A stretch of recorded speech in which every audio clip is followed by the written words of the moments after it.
കുറെ നാളുകൊണ്ട് എനിക്കൊരു സംശയമുണ്ട്. എന്നാന്നറിയാവോ, ചേട്ടന്റെ പേര് ജയകുമാർ എന്നാണ്, പക്ഷെ കാണുന്നവരെല്ലാരും ചേട്ടനെ പയ്യൻസ് എന്നാ വിളിക്കുന്നത്. ചേട്ടന് ഭയങ്കര എന്നാ പറയാ യൂത്ത് ആണോ, ഭയങ്കര എന്നാ പറയാ ഒരു എവർഗ്രീൻ ആയതുകൊണ്ടാണോ, എന്നാ ചേട്ടാ അതിന്റെ രഹസ്യം? അത് പേര് നേരത്തെ വീണ ഞാൻ നാടക ഫീൽഡിലുണ്ടായിരുന്നു. അപ്പോൾ അത് ഒരു 10-20 വർഷം മുമ്പ് ഒരു നാടകത്തിൽ പയ്യൻസ് എന്ന് പറഞ്ഞ ക്യാരക്ടർ ചെയ്തു.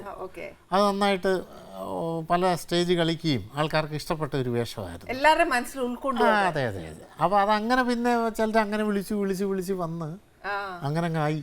എനിക്കതുകൊണ്ട് അത് തെറ്റിക്കണ്ടെന്ന് കരുതി എനിക്ക് ഫുൾ ക്ലീൻ ഷേവ്.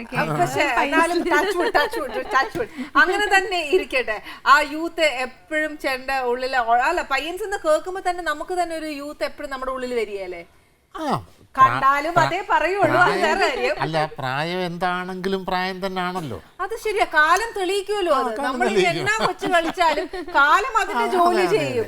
അപ്പൊ നമ്മൾ അതനുസരിച്ച് പോയാൽ യാഥാർത്ഥ്യങ്ങളെ നമ്മൾ മനസ്സിലാക്കിയല്ലേ പറ്റും. അത് സത്യമായ ചേട്ടാ, അത് നമ്മള് പക്ഷെ എന്നാലും നമ്മുടെ ഉള്ളിനുള്ളിൽ ഒരു സ്വാർത്ഥ ചിന്തയിൽ ഇങ്ങനെ യൂത്ത് കളിക്കും. അല്ല, അത് നമ്മുടെ മാനസികാവസ്ഥ. സത്യം. നമ്മൾ പ്രായമായി എന്ന് നമുക്ക് തോന്നൽ വന്നു കഴിഞ്ഞാൽ പിന്നെ പ്രായമായി ഇല്ല എന്ന് തോന്നലാണെങ്കിൽ അതൊന്നും തോന്നണ്ട. എല്ലാ സമയം യൂത്ത് ആയിട്ട് ജോളി ആയിട്ട് നടക്കുക, അതല്ലേ രസം. അതെ, തീർച്ചയായിട്ടും ഞാൻ ആ മാനസികാവസ്ഥയിലാണ്. അതെ, ചേട്ടനെ എല്ലാവർക്കും നമുക്ക് നല്ലതായിട്ട് അറിയാം. പക്ഷെ മോളെ നമ്മൾ പരിചയപ്പെട്ട് വരുന്നതേ ഉള്ളൂ. പ്രീത എന്ന പേര്, പക്ഷെ പ്രീത എന്നുള്ള പേര് അങ്ങനെ ആർക്കും അറിയാൻ പറ്റുകയില്ല. കാര്യം എന്നാ വെച്ചാൽ മോള് ചെയ്ത ക്യാരക്ടർ എന്ന് പറയുന്ന ഒരു പ്രത്യേക ഒരു പേരാണ്, അല്ലേടോ? മതികല അല്ലെ? അങ്ങനത്തെ ഒരു ക്യാരക്ടറാ ചെയ്തേക്കുന്നത്. ഏറ്റവും കൂടുതൽ എനിക്കൊന്ന് പ്രീത അറിയുന്നതും അതിൽ കൂടി. അതെ അതെ, പുറത്ത് പോകുമ്പോ ആൾക്കാരെല്ലാരും വിളിക്കുന്ന മതികലേ മതികലേ വിളിക്കും. ഞാൻ ഒന്നും ഞെട്ടാറുണ്ട്. എന്നിട്ട് ഓക്കെ, പേര് മാറ്റണോ? വേണ്ട, കൂടുതലും അറിയും. പക്ഷെ അതൊരു നല്ല പേര് കേട്ടോ, എവിടെയും കേൾക്കാത്ത പുതുമയുള്ള പേര് അല്ലേ? നമ്മള് ഇതുവരെ ക്യാരക്ടേഴ്സ് ഒന്നും ചെയ്തിട്ട് പോലും ഇല്ല ആരും. അങ്ങനത്തെ ഒരു ക്യാരക്ടേഴ്സ് ചെയ്തിട്ടുണ്ടോ എന്ന് അറിയില്ല. കാര്യം എന്താ വെച്ചാൽ കൊതിച്ച് വന്നതല്ലേ. വന്നപ്പോ എനിക്ക് തോന്നുന്നു എന്ന് നോൺ വെജ് കഴിക്കുന്നില്ല, ഇന്നൊരു വെജ് ഇരിക്കട്ടെ എന്ന് കരുതിയായിരിക്കാം. ഞാൻ ഈ നോൺ വെജ് കഴിക്കാറുണ്ടെങ്കിലും എനിക്ക് സ്വല്പമേ കഴിക്കാൻ പറ്റും. എല്ലാ നോൺ വെജും കഴിക്കും, മീൻ ഇറച്ചി എല്ലാം കഴിക്കും. പക്ഷേ സ്വല്പം കഴിക്കുമ്പോൾ വയറ് നിറഞ്ഞു പോകും. അതെന്താ കുറച്ചേ കഴിക്കാൻ പറ്റും. നമുക്ക് നമ്മുടെ അങ്ങോട്ട് തൃപ്തിക്ക് അനുസരിച്ച് കഴിക്കാൻ നന്നായിട്ട് കഴിക്കണമെന്ന് ആഗ്രഹം ഉണ്ടെങ്കിലും കൂടുതൽ കഴിക്കാൻ പറ്റുന്നില്ല. പക്ഷെ ഒരു അതുകൊണ്ടാണോ? പക്ഷെ എന്നാന്നറിയോ, എനിക്ക് തോന്നുന്നു അതൊരു ചേട്ടന്റെ ആ ഇതാണ് ചേട്ടൻ ഇത്രയും യൂത്ത് ആയിട്ട് എവർഗ്രീൻ ആയിട്ടൊക്കെ നിൽക്കുന്നത് അല്ലേ? അതുകൊണ്ടാ ചുമ്മാ പയ്യൻസ് എന്നുള്ള പേര് പോവാത്തെ. അതങ്ങ് എല്ലാരും അങ്ങ് രജിസ്റ്റർ ചെയ്ത് വിട്ടേക്കുന്നത്. അത് സത്യമാന്ന് തോന്നുന്നു അല്ലേ? വെള്ളം കുടിക്കും, നന്നായിട്ട് വെള്ളം കുടിക്കും. നല്ലതാ. നമ്മുടെ അതൊരു ദിവസം ഒരു 8-10 ലിറ്റർ വരെയൊക്കെ കുടിക്കും ഞാൻ. 10 ലിറ്ററോ? ഞാൻ വിചാരിച്ചൊരു 10 ഗ്ലാസ്. രാവിലെ ഞാനൊരു 1.5 ലിറ്റർ വെള്ളം രാവിലെ എഴുന്നേൽക്കുമ്പോൾ തന്നെ കുടിക്കും. വെറും വയറ്റിൽ കുടിക്കും. മൊത്തം എങ്ങനെ ആയാലും ഒരു 8-നും 10-നും. വീട്ടിലാണെങ്കിൽ ഒരു 10 ലിറ്റർ പോകും, വീട്ടിൽ തന്നെ ഇരിക്കുകയാണെങ്കിൽ. അല്ലെങ്കിൽ ഷൂട്ടിംഗ് ലൊക്കേഷനൊക്കെ ആണെങ്കിലും ഒരു 8 ലിറ്റർ എങ്ങനെ ആയാലും പോകും. നമുക്ക് ഒരാഴ്ച കുടിക്കാനുള്ള വെള്ളം ഞങ്ങളൊക്കെ ഒരാഴ്ച കൊണ്ട് കുടിക്കുന്ന വെള്ളമായത്. അറ്റ്ലീസ്റ്റ് ഡോക്ടർ എന്നതേലും ഒരു കാര്യം പറഞ്ഞു വിടുമ്പോണ്ടല്ലോ, കുഞ്ഞെ അസുഖങ്ങളൊന്നും വരാതിരിക്കാൻ മിനിമം 12 ഗ്ലാസ് കുടിക്കണം. ഇവിടെ എറിഞ്ഞു പിടിച്ചിട്ടാ 4 അകത്തോട്ട് പോകുന്നത്. സ്ഥിരം കഴിച്ചു നോക്ക്, 1 ലിറ്ററൊക്കെ ഒറ്റയടിക്കാൻ പോകും. ചേട്ടൻ എങ്ങനെ ശീലം വന്നേ?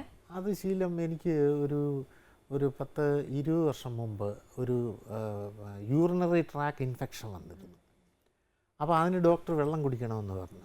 അപ്പോൾ അന്ന് മുതൽ അതങ്ങ് ശീലമായി. വെള്ളം ഉള്ള കാര്യം ഞാൻ പറയാം. ഇപ്പൊ എനിക്കത് ഉൾക്കൊള്ളാൻ ഒരു ഇച്ചിരി പ്രയാസമുണ്ട് അല്ലേ നമുക്കൊക്കെ. അതാണ്, അതായത് ഉൾക്കൊള്ളാൻ പറഞ്ഞാൽ വെള്ളം കുടിക്കാൻ പ്രയാസമുണ്ട്.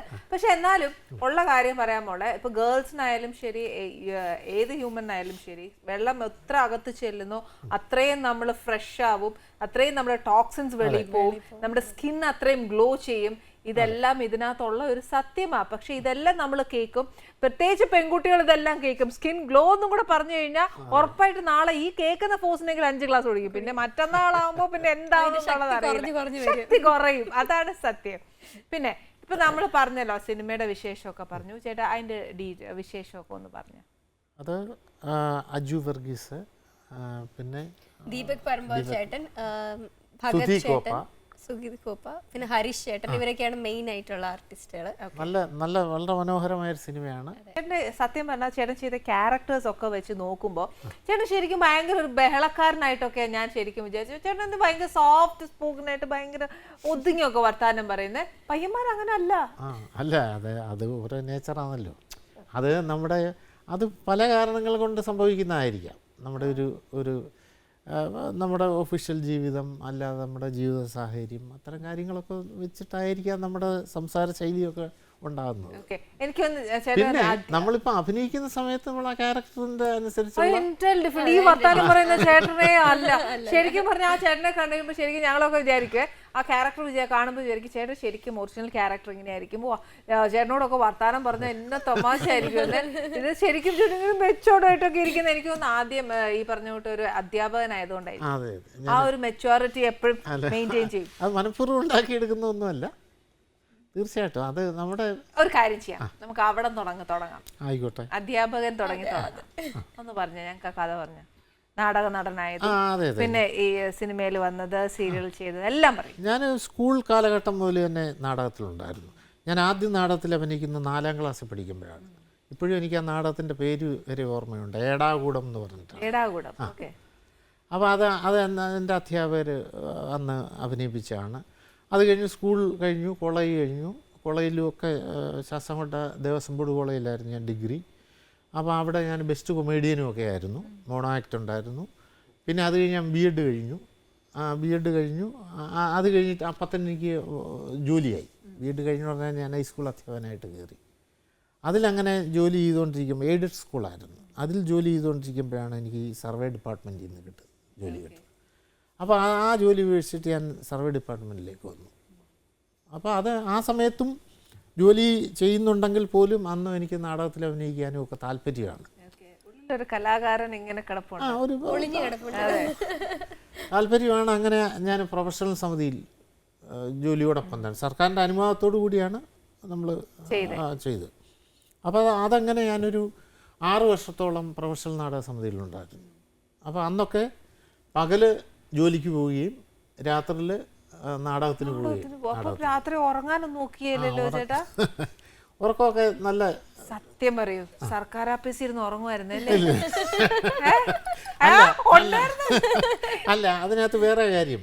ഞാനൊരു മിനിസ്റ്റീരിയൽ ക്ലറിക്കൽ, ഞാൻ ടെക്നിക്കൽ വിങ് അല്ലേ, ഞാൻ സർവേയറായിട്ടാണ് ജോലി കയറിയത്. അപ്പം ടെക്നിക്കൽ വിങ് ആകുമ്പോൾ എനിക്ക് ഓഫീസിൽ മാത്രമല്ല ഫീൽഡ് വർക്കും ഉണ്ട്. അപ്പോൾ ഫീൽഡ് വർക്കിന് പോയാൽ ഏതായാലും നിന്നുറങ്ങാനൊന്നും പറ്റത്തില്ല.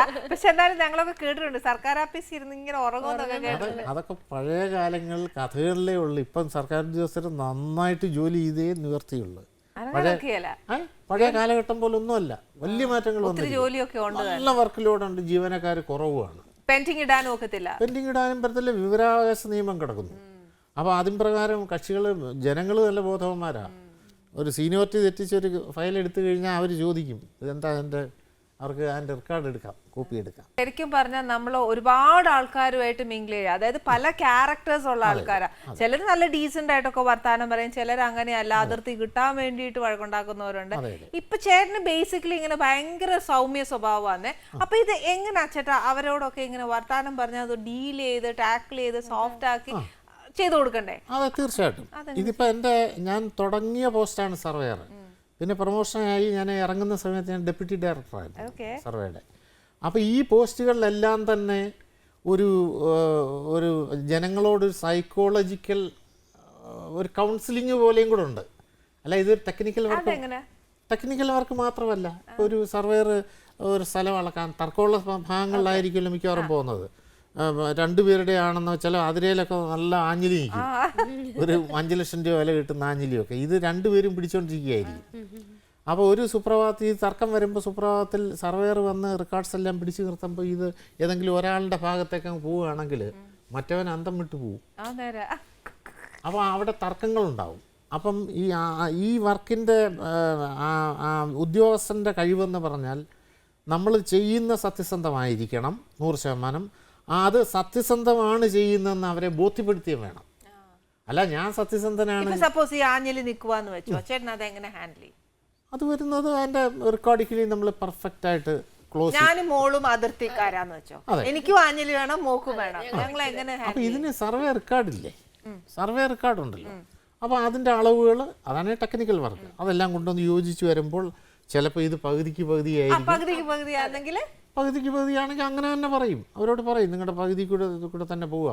അപ്പോൾ ആ സമയത്ത് നമ്മളൊരു കൗൺസിലിംഗ് പോലൊക്കെ നടത്തും. നിങ്ങൾ കേസിന് പോയി കഴിഞ്ഞാൽ ഈ വർഷങ്ങൾ നിങ്ങൾ സുപ്രീം കോടതി പോകും, വർഷങ്ങളെടുക്കും, കാശ് ചിലവാണ്, ആ സമയം ഇവിടം കൊണ്ട് തീരണം എന്നൊക്കെ പറഞ്ഞിട്ട് അവരെ ബോധ്യപ്പെടുത്തി ചിലപ്പോൾ മൊത്തത്തിൽ വില പറഞ്ഞ് 4 ലക്ഷം രൂപ, 2 ഇവിടെ പിടി 2 ഇവിടെ പിടി മോളെങ്ങനെ ഫീൽഡിലേക്ക് വരുന്നത്? ഞാൻ ശരിക്കും അമൃതയായിട്ട് ചെറിയൊരു ബന്ധമുണ്ട്. അമൃതയിൽ ഒരു സൂപ്പർ ടാലന്റ് എന്ന് പറഞ്ഞൊരു പ്രോഗ്രാമിൽ, റിയാലിറ്റി ഷോയിലാണ് ഞാൻ ഫസ്റ്റ് പങ്കെടുക്കുന്നത് പഠിച്ചുകൊണ്ടിരിക്കുന്ന സമയത്ത്. അതിനുശേഷം ഇവിടെ സൂപ്പർ സ്റ്റാറിൽ ഡാൻസിന് വേണ്ടിയിട്ട് വരുമായിരുന്നു. പിന്നെ ആങ്കറിങ് ചെയ്ത് സ്റ്റഡീസ് ഏകദേശം ഡിഗ്രി ഒക്കെ ആയപ്പം ആങ്കറിങ് സ്റ്റാർട്ട് ചെയ്തു. ആങ്കറിങ് ചെയ്തുകൊണ്ടിരിക്കുന്ന സമയത്ത് പരസ്പരം എന്ന് പറഞ്ഞ സീരിയലിൽ ഒരു റോളിന് വിളിച്ചു.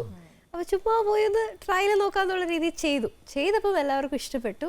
അതിനുശേഷം എന്നും നിന്റെ മൊയ്തീൻ എന്ന് പറഞ്ഞ ഫിലിമിൽ പാർവതിയുടെ സിസ്റ്റേഴ്സിൽ ഒരാളായിട്ട്, അത് എനിക്ക് തോന്നുന്നു ഇനി ആൾക്കാരെ എടുത്ത് മൂവി കാണുമ്പോൾ മനസ്സിലാവും, ഒരൊറ്റ ക്ലോസേ കിട്ടിയുള്ളൂ ആ മൂവിയിൽ. പക്ഷെ എനിക്കതിൽ ഭയങ്കര സന്തോഷം തോന്നി. കാര്യം അത്രയും വലിയൊരു മൂവിയിൽ ഒരു ചെറിയൊരു പാർട്ടാവാൻ കഴിഞ്ഞതിൽ വളരെ സന്തോഷം തോന്നി.